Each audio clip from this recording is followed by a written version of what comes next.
ইয়া আইয়ুহাল্লাযীনা আমানু লা তাকুলুর রিবা আদআফান মুদাআফ, যে তোমরা কি করো হে ঈমানদারগণ, তোমরা চক্রবৃদ্ধি হারে সুদ খাওয়া থেকে বিরত থাকো, সুদ খাওয়া বন্ধ করো। কার কথা এটা? আল্লাহর কথা। আর আল্লাহকে ভয় করো।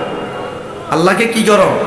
ভয় করো। আমি তো জুমার সময় বলি, আসলে ওই যে একটা মুরব্বী একজন ওয়াজ করছিলেন, ও হাফিজি হুজুর ওয়াজ করতে করতে মরে গেছে, কিন্তু সুদ মরে না। ওর কথা কন না। আসলে এগুলা রাষ্ট্রের সাথে সম্পৃক্ত। এগুলা কিসের সাথে সম্পৃক্ত? রাষ্ট্রের সাথে সম্পৃক্ত। এগুলা ওয়াজের দ্বারা হবে না।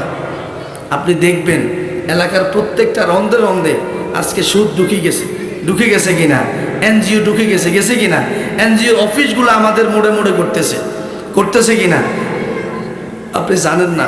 এই যে এনজিওর যে টাকাগুলা, আশা বলেন, ব্রাক বলেন, ফদাবি বলেন, দিবা বলেন, আরো কি কারিতাস, আরো অন্যান্য ইত্যাদি যেগুলো আছে, এগুলো আসলেই মুসলমানদের টাকা নয়, এগুলো হলো ইহুদিদের টাকা।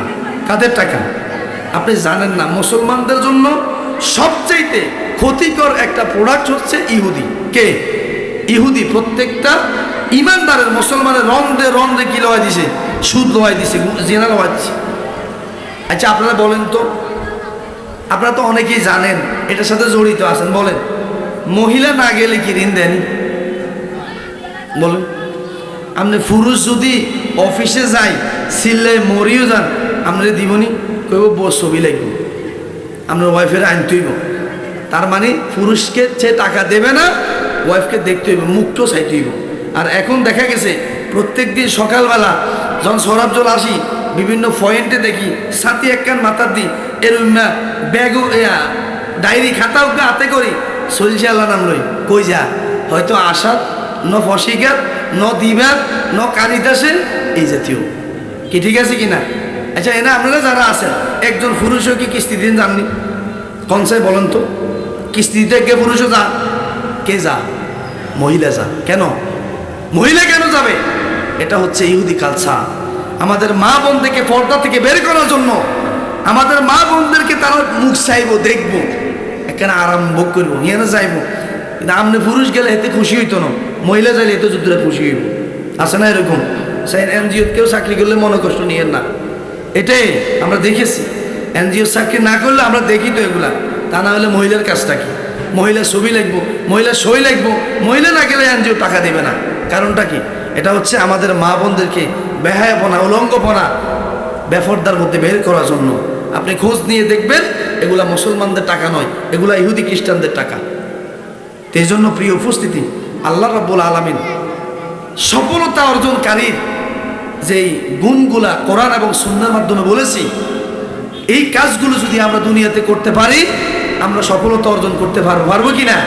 তার মধ্যে কতিপয় মেজর কিছু শর্ত হচ্ছে যে নামাজ পড়া। কি পড়া? নামাজ পড়া, রুকু করা, সিজদা করা, তাহাজ্জুদ গুজার করা, কোরআন তেলাওয়াত করা, তাসবিহাতের আমল করা, জিকির করা, এই জাতীয় আমলগুলো যদি আমরা করতে পারি, তাহলে আমাদের আত্মা কি হবে? কদ আফলাহা মান তাযাক্কা। ওই ব্যক্তি সফলতা অর্জন করেছে যে নিজের আত্মাকে পরিশুদ্ধ করতে পেরেছে। ঠিক আছে কিনা?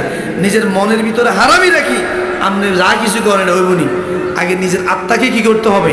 পরিশুদ্ধ করতে হবে। এজন্য আল্লাহ শর্ত লাগাই দিছে, কদ আফলাহা মান তাযাক্কা, যে যারা, তারাই সফলতা অর্জন করবে যারা নিজের আত্মাকে কি করেছেন? পরিশুদ্ধ করেছেন। আমি সরল অনুবাদটা বলে দিচ্ছি, পরেন ওয়াযাকারা ইসমা রাব্বিহি ফাসাল্লা। আল্লাহ পাক এরপর আয়াতে বলেছেন, সে নিজের মালিকের নাম স্মরণ করলো অথবা নামাজ আদায় করলো। ওয়াযাকারা ইসমা রাব্বিহি ফাসাল্লা, কার নাম স্মরণ করছে? আল্লাহর নাম, আর পাশাপাশি কি? নামাজ। ফাসাল্লা, নামাজ আদায় করেছে। তাহলে আল্লাহকেও স্মরণ করতে হবে, নামাজও কি করতে হবে? আদায় করতে হবে। শেষে আল্লাহ